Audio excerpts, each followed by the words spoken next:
Are you thinking about buying an electric vehicle or have an EV and are thinking there's no way you can go long distances without charging for hours?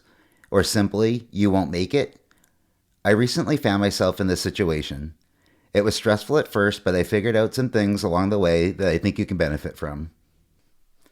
Depending on your vehicle's total range and starting charge, you may have the right to be worried about range anxiety. Some EVs have as little as 100 miles total range, which, over time, could degrade to less than 90 miles. That's not far, but if you have an EV that has 200 or more miles, chances are that you could do some substantial driving without worrying too much about range anxiety. Wikipedia defines range anxiety as the driver's fear that a vehicle has insufficient energy storage, fuel, and/or battery capacity to cover the road distance needed to reach its intended destination and would thus strand the vehicle's occupants midway. This is one of the major psychological barriers to broader adoption of electrical vehicles for consumer use. My wife and I had a chance to check our range anxiety as we recently went on a road trip from Gilbert, Arizona to Show Low, Arizona. Let's get into the trip details. The trip is 360 miles and will take approximately 6.5 hours round trip. We are starting at 90% charge with 322 miles available at departure. At 100% charge, we would have had 358 miles. However, it's not recommended to charge to 100% as the car will not be as efficient. In addition, charging to 100% frequently can degrade the battery over time. All right, we're on our way to Show Low, Arizona. Stopping at Payson to supercharge and then on to Show Low. 6 hours and 40 minutes total trip. And we're going to do it in the Tesla Model 3 long range. Let's see how we do.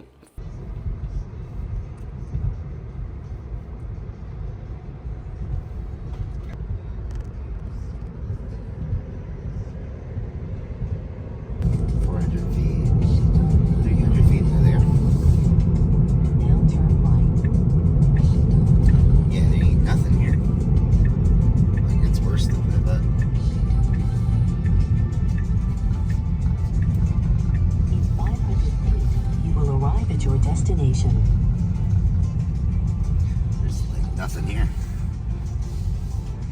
Arby's and the Subway, I guess.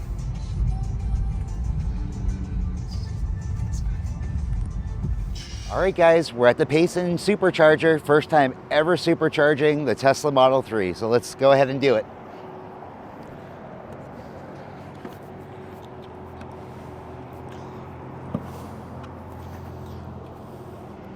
Let's wait for the green light.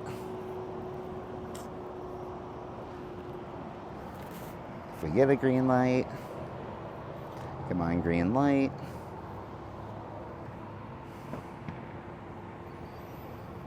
And we're green, we're charging. All right, we'll check in on the way out. All right, guys, so we're at 90%. We're gonna go ahead and disconnect. Easy peasy. Let's get going. Our first charging stop was in Payson, Arizona, which is 88 miles from our home. I don't remember if I took this picture or not. However, the chargers were not overly busy when we arrived. Total charging time was about 15 minutes, which provided about 25 kilowatt hours of charge. The total cost was $9.25.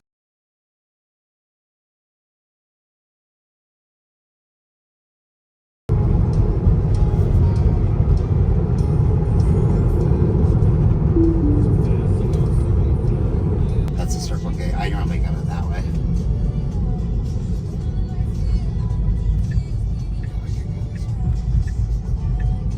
Now turn left onto West Isop Clubs.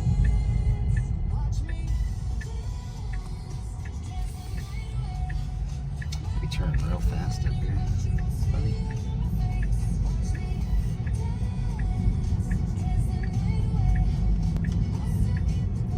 In 500 feet.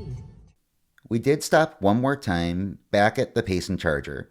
However, we really did not need to, as we had more than adequate range left to make it home and then some. This charger provided 12 kilowatt hours at $4.44.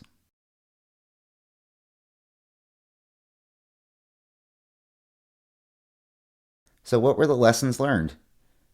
Trust Tesla EV charging routing. I can't speak to other manufacturers, but Tesla has not let me down yet. Next, invest in a CCS and a J1772 adapter.